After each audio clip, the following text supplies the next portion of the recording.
Conversa de classe com Maíra Tangerino. Mentes únicas em conversas plurais. Olá, pessoal! Boas-vindas a mais um Conversa de Classe. E hoje você veio se juntar a nós num diálogo que eu tenho certeza que vai ser inspirador. A nossa conversa é sobre algo que está pulsando no presente, que está definindo o futuro e que com certeza faz parte da vida de todo mundo. A gente vai falar um pouquinho sobre o impacto da tecnologia e esse novo desenho de aprendizado. E para falar desse tema, eu estou aqui com uma convidada, gente, que eu estou somente impressionada por tudo que eu vi dela nas redes. A gente se conheceu pelas redes sociais, se conheceu hoje ao vivo aqui na gravação. E ela é uma referência em empreendedorismo, em inovação e principalmente aí na área educacional, não só no Brasil, mas também no mundo. Eu estou aqui com a Ana Lu Orleans, ela é mestra em educação e empreendedorismo por Harvard, é gerente de parcerias da Khan Academy e é uma das mentes que está por trás da primeira escola pública digital do Recife. Ela já alcançou aí mais de 90 mil alunos. A Ana Lu também faz parte do time fundador do Ensina Brasil e ela é membro da rede de líderes de formação da Fundação Lehman. Ela tem uma trajetória maravilhosa. Ela começou na sala de aula, mas vocês já viram que ela expandiu aí para outras áreas. Também já esteve em escolas de referência, em cursinhos populares. E, claro, hoje ela está se irradiando aí em projetos que buscam trazer, dar poder àquilo que é mais importante, o poder de aprender. Eu combinei com ela aqui nos bastidores que a gente vai começar começando aqui. Eu vou mandar a primeira pergunta, né? Ana Lu, a gente acabou de ver que a sua trajetória ela é fascinante, né? De professora em sala de aula, passando aí pela criação de iniciativas que com certeza impactaram aí o Brasil.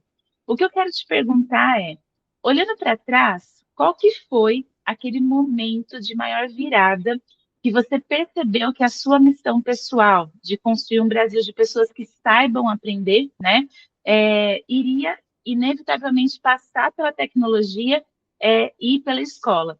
E o que moveu a sua paixão individual pela sala de aula para esse desejo de criar um impacto sistêmico? Com muita honra, com muita alegria, Ana Lu, seja bem-vinda ao Conversa de Classe. Ai, muito obrigada, Maíra. Estou muito feliz de estar aqui, de verdade.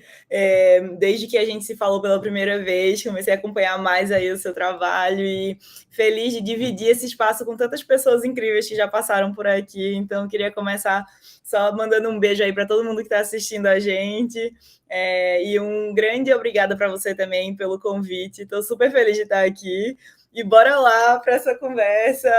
Vou começar contando um pouquinho. Então, acho que para falar desse momento da escolha, eu nunca consigo falar dessa minha trajetória em educação sem falar da minha avó. Então, a minha avó, ela nasceu numa cidade no interior de Pernambuco, perto ali de Caruaru, mais ou menos perto, um pouquinho mais para o interior, e ela cresceu num lugar que ela chamava do sítio. Então, era uma região que não tinha um nome ainda da cidade e que não tinha escola perto. E ela começou a aprender a ler e a escrever e fazer contas básicas assim de matemática para ensinar as crianças que moravam lá perto.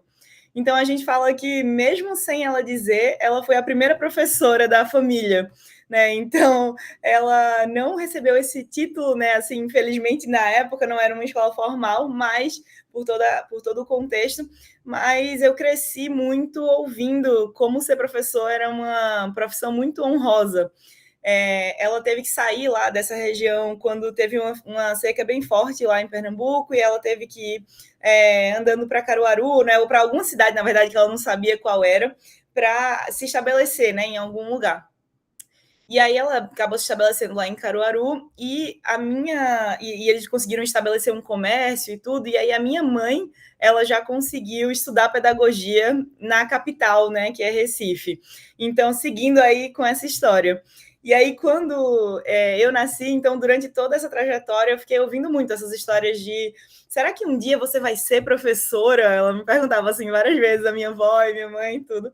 eu tinha muita vontade, essa vontade assim, de estar em sala de aula, né? Então, eu fui fazer letras na USP, muito pensando nisso, assim. Eu lembro que quando eu cheguei, eu sou de Recife, né? E quando eu cheguei em São Paulo, eu já estava assim, eu quero estar dentro, quero ir para uma escola, como é que faz aqui? Eu quero só entrar. Então, desde o primeiro mês que eu tô morando, que eu morei lá em São Paulo, na época da graduação, eu já estava dentro de sala de aula como professora assistente, depois como professora.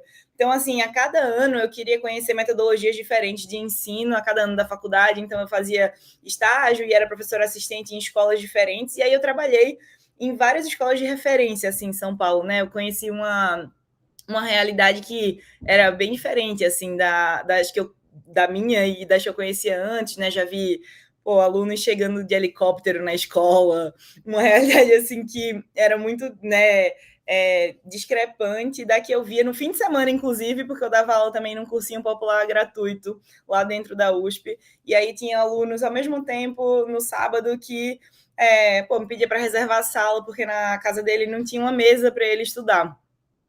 Então, de lembrar aqui, porque esse momento foi muito importante assim para mim, que era, eu estou vivendo esses dois mundos e se eu der o meu melhor, e aí você sente que você vai avançando, né, como professora, assim, se desenvolvendo e tal, mas se eu der o meu melhor, eu vou chegar nesses alunos, e por que são esses alunos e não os outros do sábado, e o que é que tá, né, quais são os aspectos mais sistêmicos, assim, que antes não estavam na minha cabeça, sabe?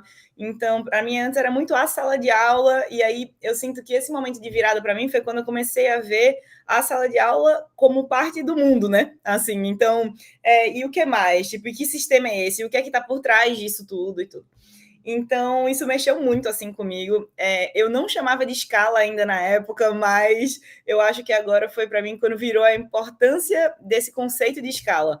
Então, eu quero chegar em mais pessoas, quero, né, conseguir ajudar a diminuir um pouco, né, essas desigualdades que são tão abismais, né, e absurdas no Brasil.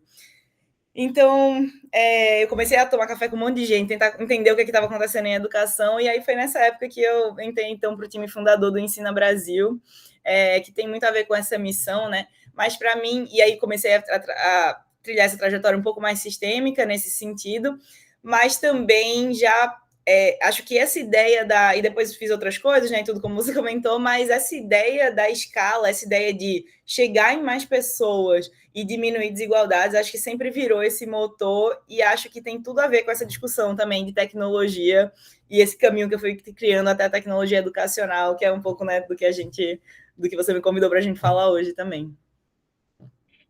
E Ana Lu, tem, acho que uma coisa que é linda na sua fala, na sua trajetória, né, e você já trouxe essa provocação aqui logo de início, né, que é exatamente essa ideia do potencial da tecnologia de democratizar o acesso.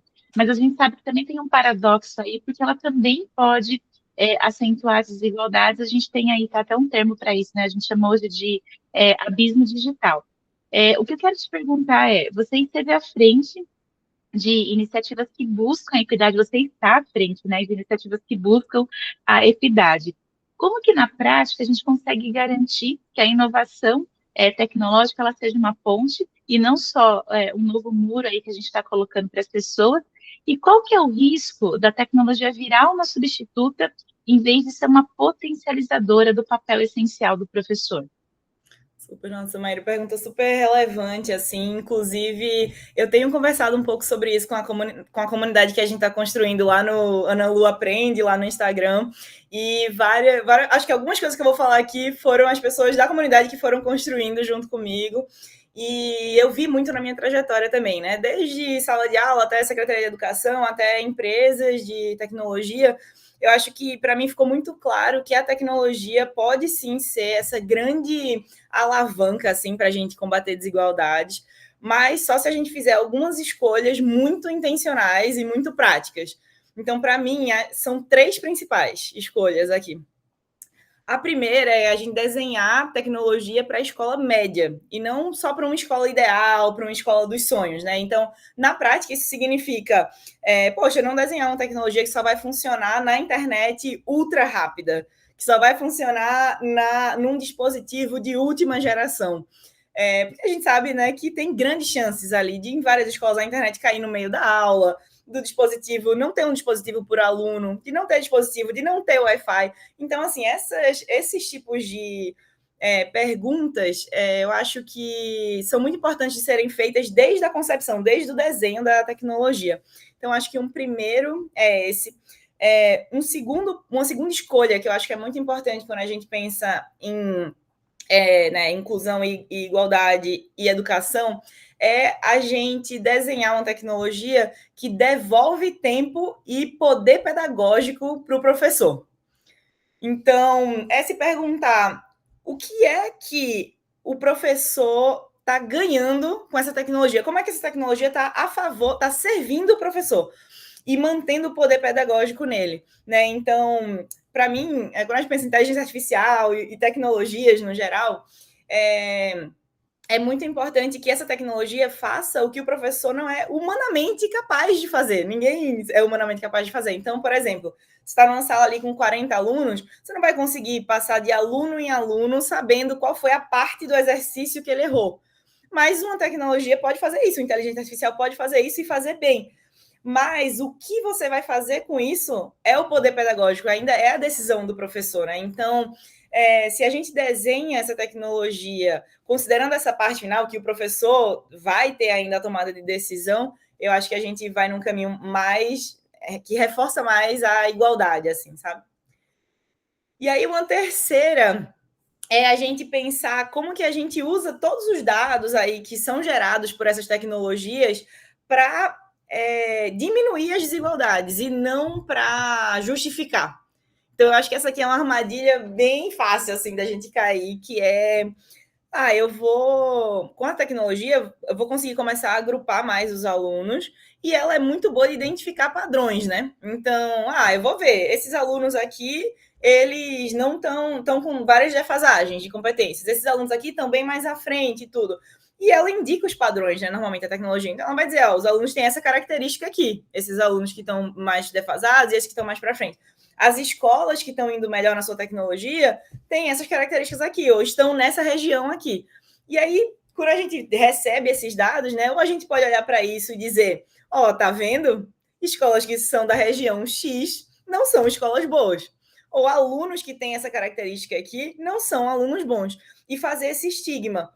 Ou a gente pode seguir esse caminho, ou a gente pode seguir um caminho de mitigar desigualdades, que eu acho que é usar isso daí para dar mais apoio para essas escolas, que agora a gente sabe que precisam de mais apoio com dados, para dar mais suporte para grupos que são historicamente invisibilizados, né? Então, como que eu olho para isso e falo, como é que eu vou construir, então, um sistema de apoio e começar minhas ações, inclusive, por essas escolas e por esses alunos que mais precisam, né? Então, para mim é isso, assim, para a gente pensar em tecnologia, inclusão e educação, para mim são essas três perguntas. Para quem que a gente está desenhando,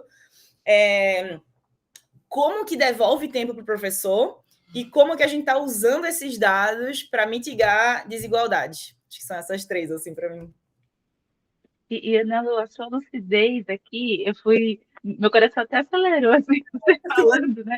Porque acho que a gente acaba se encontrando aí em muitas ideias, e acho que essa é uma ideia principal, né? A gente pensa, por exemplo, em formação de professores, ainda muito no sentido de excluir, né? Esse professor é bom porque ele dá conta de fazer o que o formador trouxe, não, esse professor é ruim, ele não dá conta. E é exatamente ao contrário, eu tenho falado muito isso para os professores e professoras, né? Quando você tem um dado que te devolve, olha, o problema está aqui, né? Eu até brinco com eles assim, é que nem numa casa, né? Se o vazamento está embaixo da pia, você não vai trocar o cano da caixa d'água, você tem que trocar o cano que está embaixo da pia, né? Porque senão não vai fazer nenhum sentido. E até estou comentando isso porque a gente vê no dia a dia que os educadores e as educadoras, eles ficam intimidadas e até sentem a ameaça da rapidez do avanço da tecnologia, e especialmente hoje com a questão da inteligência artificial, né? E eu queria até emendar, né, no que você falou, porque se a tecnologia pode automatizar, se ela pode melhorar a forma que a gente traz o ensino, né, a forma que a gente faz o processo de aprendizagem, eu queria saber o que você acha que é insubstituível na relação professor-aluno, quando a gente pensa na era digital, e aumentando um pouquinho aí a provocação, né? o que você acha que a formação continuada dos professores e professoras precisa, de fato, priorizar? E aí, acho que pensando mesmo, né? Como que eu trago segurança, como que eu trago essa visão de futuro, não numa proposta reativa, né? Mas uma proposta construtiva. Que dicas que você daria aí para esse processo? Boa. Eu acho que tem muita coisa que a tecnologia nunca vai ser capaz, assim, de substituir. E tem muitas que ela ajuda muito, né? Então, sempre vejo nessa perspectiva, assim como eu estava falando antes. E, para mim, a principal delas é essa sensibilidade que vem antes até da decisão pedagógica. Então, eu estava falando antes, né, dessa decisão pedagógica, desse poder pedagógico do professor. Mas, para tomar essa decisão, a gente sabe que tem muito dado ali bem pragmático, bem racional e tudo. Também tem muita formação, muita técnica do professor. Odeio quando falam que é só um dom, é só uma coisa que vem. Não, a gente sabe que tem muita formação, muito desenvolvimento para os professores, né, conseguirem tomar boas decisões pedagógicas, mas também tem uma sensibilidade ali de leitura de contexto, que também é aprendida, inclusive, né? Mas de leitura de contexto, de saber contexto daquele aluno, inclusive, daquela sala, das dinâmicas, de sentimento mesmo, assim. Você sabe o aluno que está com medo de responder, você começa a conseguir ler aquilo, né? Essas habilidades soft skills mesmo, nessas habilidades um pouco mais socioemocionais, assim, que a gente vê que o professor desenvolve muito também. Então, essa leitura, assim, essa parte que é intrinsecamente muito humana mesmo, assim, né? De você olhar para outro ser humano e você ver essa pessoa tá com medo, como é que eu vou agir agora com intencionalidade pedagógica para essa pessoa aprender mais, né? Tudo isso eu acho que é muito relevante e vai continuar sendo muito relevante, eu acho que para sempre, assim, né? Em qualquer profissão que tem na sua base a relação humana, né? Como é a do professor. E aí, pensando em formação, nessa segunda parte sua, então, e para mim tem tudo a ver com isso, para mim, então, a formação, um aspecto que eu acho que passa a ser bem importante é essa questão da personalização do ensino. Porque eu acho que se o professor. E eu podia falar várias aqui, tá? Mas vou escolher esse tema aqui, porque é um que eu acho que vai ser muito, muito relevante e vai ficar cada vez mais assim no futuro, que eu aprender a personalizar para o aluno o que ele precisa. Porque é isso, como eu estava falando antes, né? Se a gente tem essa tecnologia que consegue fazer esses dados tão rápido, que consegue agrupar esses alunos tão rapidamente, a gente vai precisar conseguir ter um professor que diversifica a prática dele para essas necessidades que agora são mais identificáveis, né, do que antes. Então, acho que essa questão da aprendizagem para o domínio e não só de passar conteúdo, eu acho que vai ser uma competência que vai ser muito importante do professor desenvolver, sabe? Então, hoje em dia, até pensando nesse ponto assim da desigualdade, né, e de mitigar a desigualdade, hoje em dia a gente sabe, tem vários estudos que mostram, se você pega uma sala, um grupo de alunos que tem uma certa distribuição ali de aptidões, né, no começo, se você não fizer nada, se você só passar o conteúdo, se você for numa linha de um ensino bem tradicional, quando chegar no fim do ano, essa divisão vai estar muito parecida ou igual, né? Então, se você tem ali X% dos alunos que estavam com defasagem, X% que estavam meio no meio e X% que estavam mais avançados, essa distribuição permanece igual se você só fizer transmissão de conteúdo. E aí, se a formação do professor é mais voltada para a aprendizagem para o domínio, que é essa aprendizagem de que, né, a gente faz um teste, vê quais são as lacunas, e quem está assistindo a gente já com certeza deve saber bem, né? Isso daí também, os vários professores aqui eu olho as lacunas e vou tentando trabalhar nisso até essa lacuna ser preenchida e não só até eu terminar aquele conteúdo, né, aquela aula. Aí eu acho que aprender isso vai ser muito importante para o professor. Como é que eu ensino através dessa lente da personalização e da aprendizagem para o domínio? Boa, eu acho que uma dica aí muito poderosa, né? Gente, eu ouviria essa fala da Ana Lu 1000 vezes, assim, até isso entrar, porque foi uma fala muito lúcida mesmo, né? De como que a gente constrói um processo, e é isso, né? Não tem milagre, né? Tem de fato construção e a gente usar essas ferramentas a favor da aprendizagem, né? A gente está chegando aqui no finalzinho, Ana Lu, e tem uma coisa bem bacana na sua bio, que é esse sonho que você tem, né? De que todas as pessoas no Brasil elas atinjam aí o seu máximo potencial. Aí eu queria terminar com uma pergunta, né? Provocadora. Eu sei que não vai ter só uma resposta para ela, mas acho que seria interessante a gente ouvir a sua perspectiva, né? Pensando nesse ritmo de transformação do mundo do trabalho, da sociedade, da escola, né? Qual que é aquela habilidade que você acha que é a mais crítica, né, para a gente cultivar hoje nos estudantes, para que eles de fato, né, consigam aí olhar para esse futuro com esperança? Até quero fazer uma analogia aqui, né? Se a gente tivesse que pôr uma mochilinha agora e bora, né, continuar aí o século XXI com essa mochilinha, o que a gente colocava nela para a gente seguir esse caminho? Boa. Eu concordo, Maíra, que tem tanta coisa aqui, mas eu vou focar em uma que realmente é a que eu mais gosto e mais falo sobre. Por isso até o nome, né, do Ana Lu Aprende, que é aprender a aprender. Né? Essa, para mim, é uma competência assim muito relevante. Para mim, isso é o que vai fazer a diferença, né? Entre se a gente vai conseguir ter acesso a tanta informação, e aí cada vez mais, né, com as tecnologias, quando essa informação chega, o que é que eu vou, como é que eu vou reagir a isso, né? Qual vai ser minha identidade enquanto aprendiz? Eu vou olhar para isso e vou dizer, pô, eu consigo aprender isso daqui, porque eu sei o jeito que eu aprendo, eu sei como é que eu erro, como é que eu lido com erro, como é que eu me levanto de novo e tudo mais. Ou eu vou olhar para isso e vou dizer, isso daqui eu não consigo, isso aqui não vai dar e tal. Então, essa aqui que para mim é bem diferente de uma questão de você tem que ter uma mentalidade de vencedor e tudo mais que a gente ouve às vezes, né? Não é isso. É você ter as ferramentas para você sentir essa confiança, de você olhar e dizer, eu sei aprender, eu sei como eu aprendo, então essa competência de aprender para mim é muito relevante, assim. Eu sonho realmente com um dia assim que todo mundo vai saber não só quais são os conteúdos que eu tenho que aprender naquele ano, mas de que forma eu vou fazer isso e de que forma eu vou me conhecer melhor para fazer isso, né? Então, não sei, acho que aqui tem um conceito do Charles Fadel, que é também um educador, né, um pesquisador que eu gosto bastante assim, das opiniões dele e pesquisas dele, que ele divide a educação em algumas frentes, assim, né? E uma delas é a metacognição.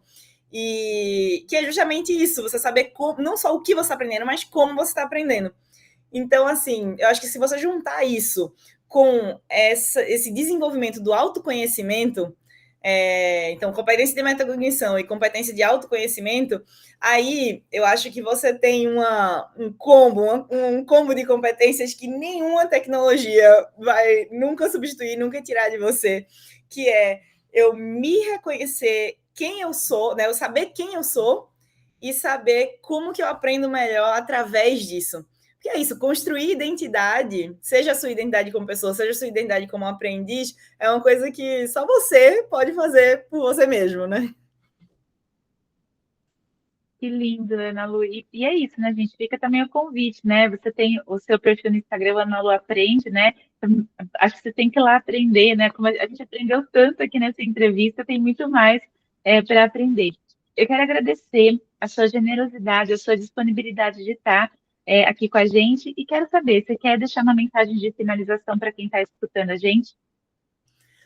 Eu que agradeço, Maíra, de verdade. É sempre bom compartilhar conhecimento. Eu acredito demais assim nessa construção de conhecimento conjunto, assim, né? Para mim, essa produção de conteúdo que as pessoas chamam, essas trocas como a gente está tendo aqui, tem muito a ver com isso. Eu acho que a minha mensagem final é a mensagem da coautoria, assim, né? Que é toda vez que você escuta, você está também produzindo, né? A gente está sendo autores juntos aqui agora, né? Não é que eu e a Maíra, né, estamos falando aqui e quem está ouvindo só está recebendo, né? Que é uma concepção antiga dessa, né? De ser uma coisa passiva e tal. Claro que não.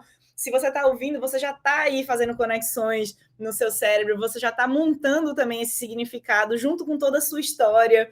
Então, queria deixar esse convite assim para as pessoas e esse incentivo para as pessoas serem cada vez mais coautores das coisas, dos conhecimentos, né? Então, sempre que você ouvir uma informação, um conhecimento, dividir essa autoria, pensar o que é que eu estou construindo disso aqui que eu estou ouvindo, né?